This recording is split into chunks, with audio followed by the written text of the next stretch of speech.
नमस्कार नांदेडकर, आज जिल्हाधिकारी कार्यालयासमोर आलेले आहोत. जन माहिती अधिकार समितीच्या तर्फे आज जिल्हाधिकारी कार्यालयासमोर उपोषणाला बसलेले आहेत. काय विषय आहे दादा? काय काय आपलं नाव काय?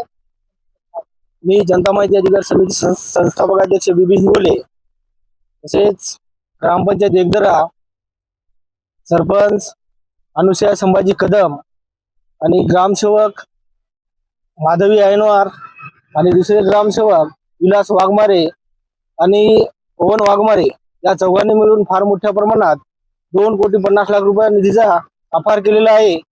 तसेच सरपंचाची निवड 2022 ते आजपर्यंत 2026 पर्यंत तालुका कुठला आहे? गाव कुठलं आहे? ग्रामपंचायत एकदरा तालुका जिल्हा नांदेड जेव्हापासून सरपंचाची निवड केली तेव्हापासून कसल्याही प्रकारची ग्रामसभा, वार्ड सभा, मासिक सभा या वार्षिक सभा न घेता कागदपत्री दाखवून फार मोठ्या प्रमाणात भ्रष्टाचार केलेला आहे. सुरुवातच ही भ्रष्टाचाराची केलेली आहे. तसेच मनरेगा अंतर्गत जे पांढर रस्ता केलेले आहेत, भगवान आरसुळे ते भुजंग आरसुळे यांच्या शेतापर्यंत पांढर रस्ता न करता 23,08,453 निधीचा अपार केलेला आहे. तसेच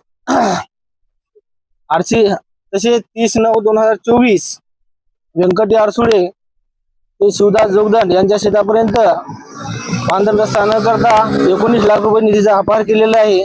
तसेच विलास माणिकराव भोजने यांच्या शेतात पांढर रस्ता न करता तिथं पण 19,00,000 रुपये निधीचा अपार केलेला आहे. तसेच हाच रस्ते पांढर रस्ते 2 ते 3 वेळेस असे दाखवून 19,00,000, 20,00,000, 25,00,000. तसेच वृक्ष लागवड दिगाजी आरसुळे ते गंगाधर भोजने यांच्या शेतापर्यंत एकही वृक्षाचे झाड न लावता 15,00,000 रुपये निधीचा अपार केलेला आहे. तसेच रामा आरसुळे ते पंडित आरसुळे यांच्या शेतापर्यंत एकही वृक्षाचे झाड न लावता 15,00,000 रुपये निधीचा अपार केलेला आहे.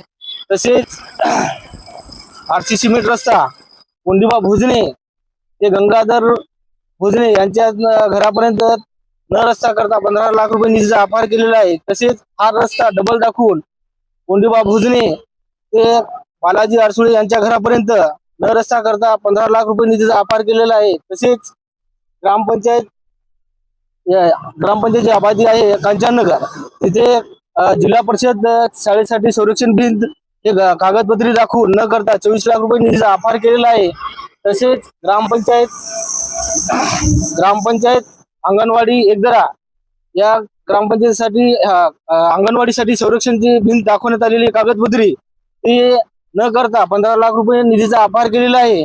तसेच जलजीवन मिशन अंतर्गत 2,50,00,000 रुपयेचा जे निधी प्रत्येक गावासाठी आहे, आमच्या पण गावाला निधी आलेला आहे. त्या निधीचा पाण्याची टाकी बनवायची होती, तर पाण्याची टाकी व्यवस्थित एस्टिमेट नुसार न बनवता आणि विहीर जे बनवायची होती ते एस्टिमेट नुसार न बनवता आणि प्रत्येक घरासाठी जे नळाचं कनेक्शन होतं ते न कुठं कनेक्शन देता, कुठं पाईप आहेत कुठं हे तर काहीच नाही. 2,50,00,000 रुपये एवढा खर्च करून कोणत्याही घराला आणि कुठं पण पाणी येत नाही. ही मोठी शोकांतिका आहे. आमचं गाव आता पण गावकरी त्रस्त आहेत पाण्यापासून.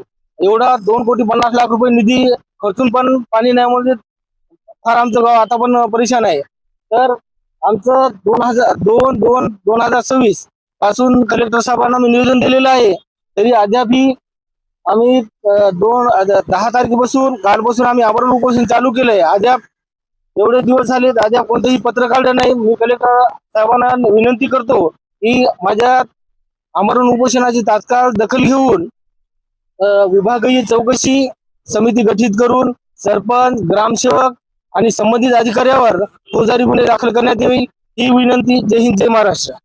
नांदेड न्यूज, नांदेड.